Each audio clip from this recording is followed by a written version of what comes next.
So I got to get Dr. Fotinos up here. I do, again, once again, because we don't know the story behind the story of you see these women come in every single day and you get to hear these success stories.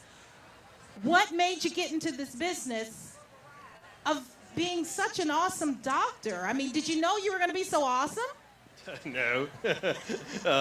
Well, you know, I'm a traditional family practitioner. I'm an MD. I trained at Chapel Hill Undergraduate Medical School. When I started family practice, my vision was I'm going to spend plenty of time with patients. I'm going to actually cure disease and prevent disease. And if you ask any doctor why do they go into medical school, they're not going to tell you I want to maintain disease. I want to prevent and cure disease. And when you get into the real world of medicine, right, the way it is now, you go in and you spend 5 minutes with the patient. Usually you have their prescriptions already waiting for them before they even come through the door.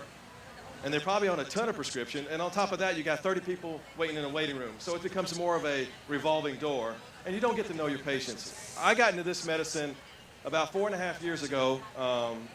Met a gentleman named Don, who's no longer with us, who basically told me that hormones changed his life. And I said, hormones? In medical school, we're taught hormones are bad for you. Well, that's not true. When you look at the research, if you deal with bioidentical hormones, the same hormones in your body, how can that be bad for you? You have millions and millions of, or thousands and thousands of years of research based on your own body that hormones are good for you. That's what makes us feel young. That's why a 20-year-old woman is less likely to have breast cancer than a 40 or 50-year-old woman, because she still has her hormones. And what we do in our clinic, we replace your hormones to the levels that they need to be when you were in your 20s and 30s to protect you against those diseases of aging. So Tiana, I didn't get into her story.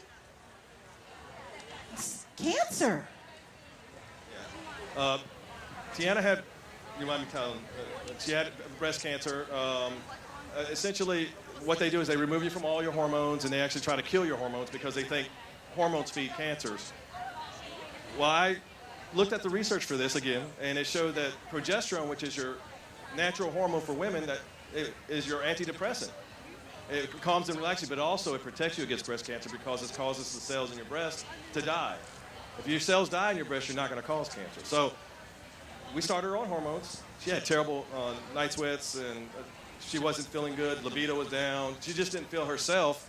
And we started on hormones, and we take that journey, and look at her now. She looks beautiful and great and feels great. And so.